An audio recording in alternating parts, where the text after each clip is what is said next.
What's going on, everyone? So we're working on these two Xboxes. I'm still waiting on the order for the PlayStation 4, so I'm making this in the meantime. I'm gonna go ahead and take the stuff off this one. This one was the 3 Red Ring of Death with the with the good drive. This was the one that powered up just fine. It just didn't want to open, so I already took this one apart just to soak the rubber band. So I want to see if that works. But we're also gonna tear this one apart. This one has the copper heat sinks on both, and this one's got the aluminum. So we're gonna switch those over. Make sure it's got the X clamps. I believe I also might have put a little fan in this one. We'll probably put that in here instead. And then we'll put this back together and just kind of give it a test, make sure it is actually good. Got both of these down to the motherboard. This is our good one. This is the Red Ring of Death one. We're going to take the heat sinks off of this one, swap it over to that one. As we've said before, the copper ones are just better at distributing heat or dispersing heat, especially with the extra heat pipe here on the GPU. So I know it looks like these just look newer and nicer, but old school ones are just better. So I'm gonna go ahead and swap those over. And then this one did have the spliced DVD cable for the fan. I'll probably use that one and just put in one of those small fans over the top of here. Alright, we got both sets of heat sinks off. I went ahead and took all these off so I can put them on these, because this one just had the regular screws in it. This one we want to put the X clamps back on. So I'll screw all those on and put the copper ones back on this motherboard. So we put the aluminum heat sinks back on this one, put all that stuff back together. And then we have our good one here. Copper heat sinks. Just threw this little fan in since we had the connector on the power cable here. So I'm going to go ahead and put the rest of the shell back together. Go ahead and test this one out.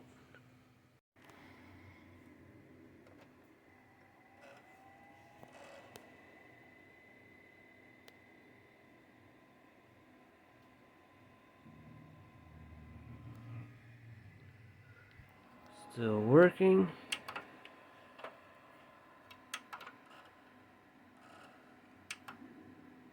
Seems like that disk drive still doesn't want to open.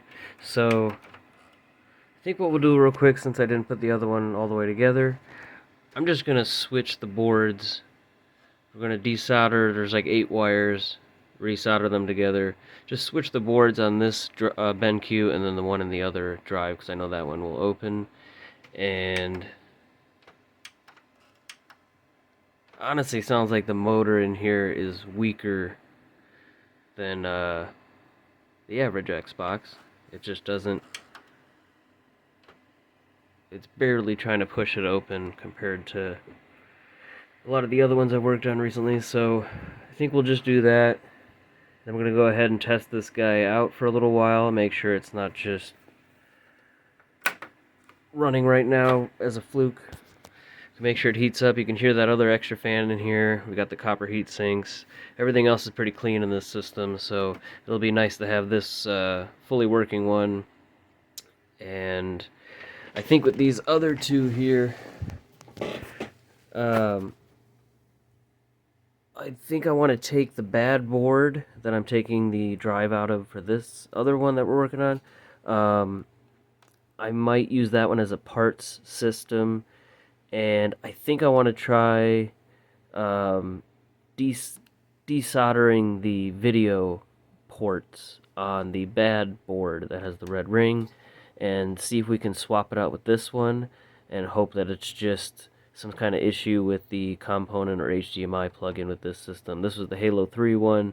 Everything worked on it except it wasn't showing picture. You could hear the sound, you could hear it start up. Disk drive was loading games.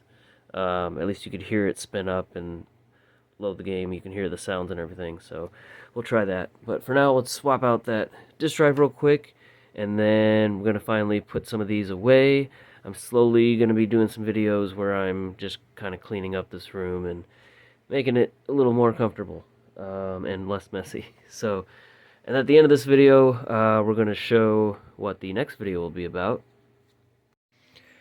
Alright, we got both drives here.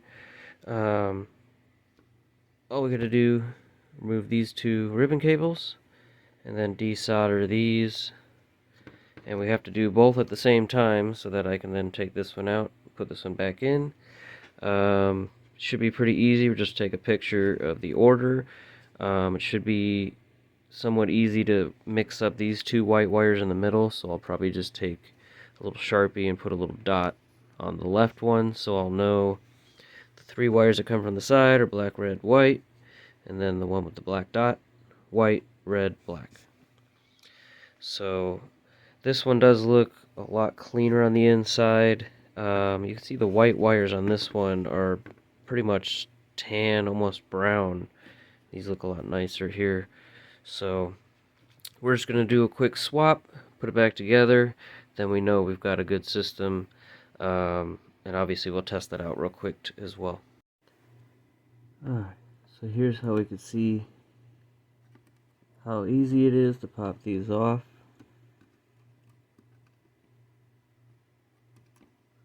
Just like that. Just touch your... Oop. There we go. And then I'm just going to finish the rest of these, then we'll do it to the other one. Alright, just got this one out. This is the one keyed to our motherboard. Now we just got to solder all those wires back onto here. And then there's these 2 ribbon cables, and then it just clips into place. Alright, got those soldered back on. Now there's enough solder left over. All you got to do, hold the wire over where it needs to connect, and you just touch the soldering iron to it for literally 1 second, and it'll put all them back in. So I clipped it back in, put the 2 ribbon cables there. I just need to solder these last 2. Boom, boom. See if we can do it with one hand.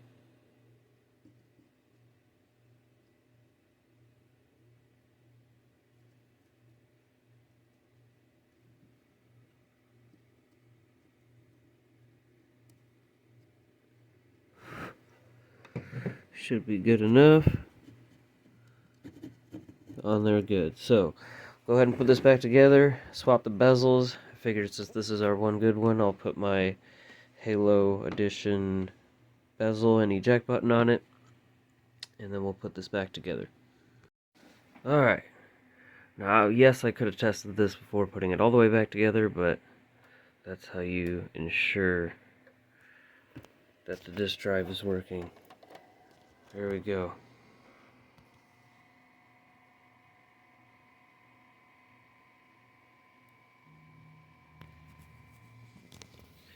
Alright, still working. Disk drive works great. If it's working in the upright position, then you know it's good. So now we need to go ahead and throw a game in there, make sure it loads up. Make sure we did everything right with the circuit board on the disk drive. Alright, got one of my all-time favorite games.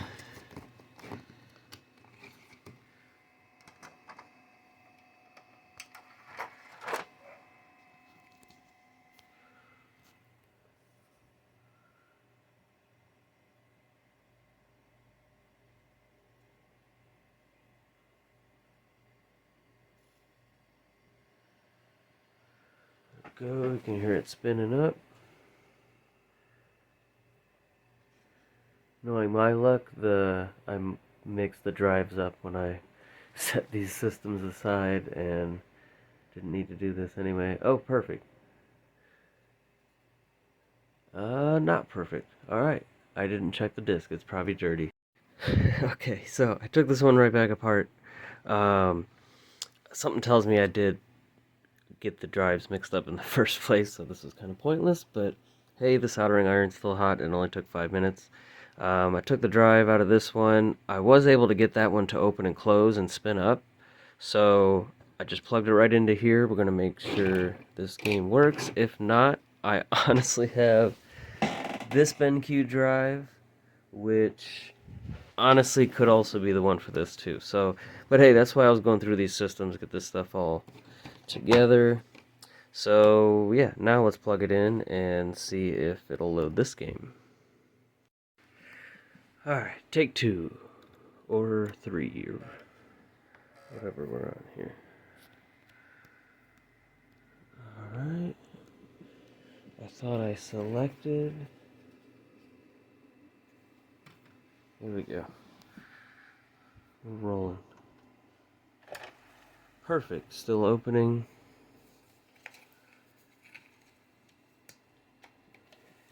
Oh, no, I wasn't ready.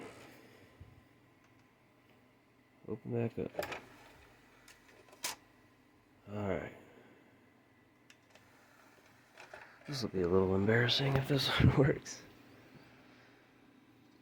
Spinning up, it's reading.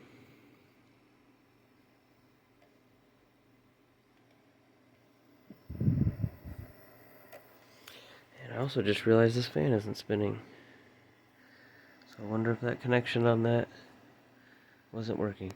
And would you look at that?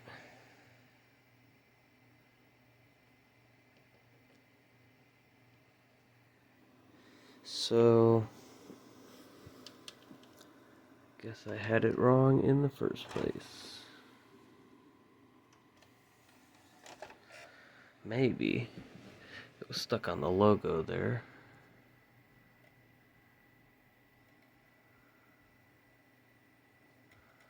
Not saying it's unreadable, so that's something.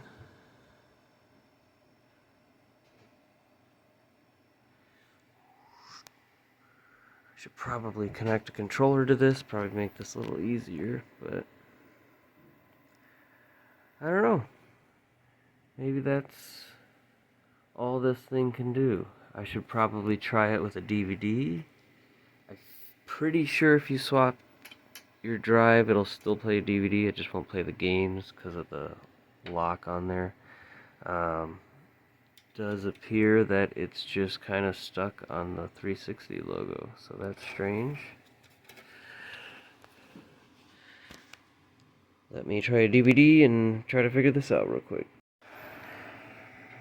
Okay, well, we're back to this drive. So the other one wasn't the right one. It did play a DVD, but when I put a couple different games in, it would give me either to play this game, put it in an Xbox 360 console, or it would just not do anything. So I knew that one wasn't it. This one played the DVD. Maybe that other game did have a scratch on it, so maybe it was not wanting to read it. It seemed to have a little bit of trouble reading this one at first, but now it's working fine. So I'm sure the lens is a little bit dirty. I'm sure if we clean that up, you don't want to use alcohol on it. You just want to use kind of a Q-tip and kind of dust it off. Then it should be good to go and work every time. But other than that, right now I have these fans hooked up to the 12 volt. This one wasn't working, and then I realized why, because the other end still needs to be plugged in here, or you just need to cut all that off and put your own 3-pin on there. So we can shut this off now. So anyway, I'm gonna give that a quick wipe, put this one back together, and then we're finally done with this. We'll take a look at something we just got in the mail today. Alright, it's back together. Just put a different faceplate on it. Game is already in there.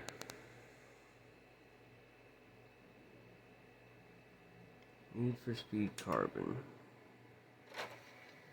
Still opens, it's up sideways.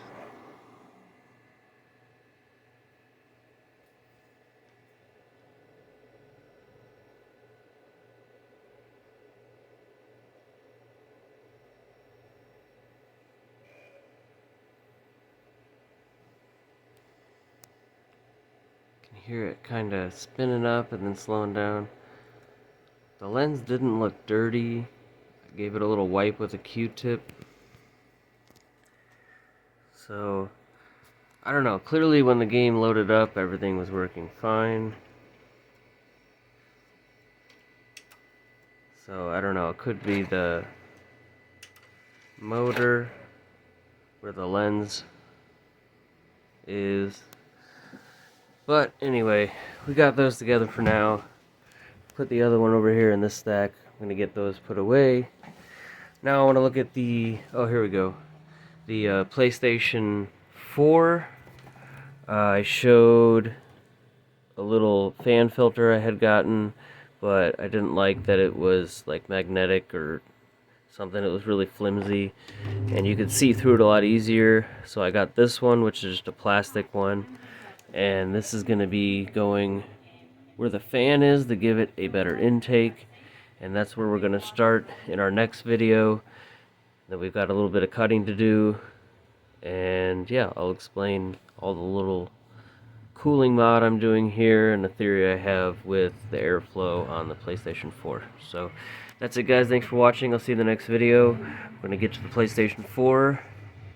No, I'm not water cooling it, but I'm going to use everything I do to this one to help plan out doing an actual water cooled one. So see you in the next video.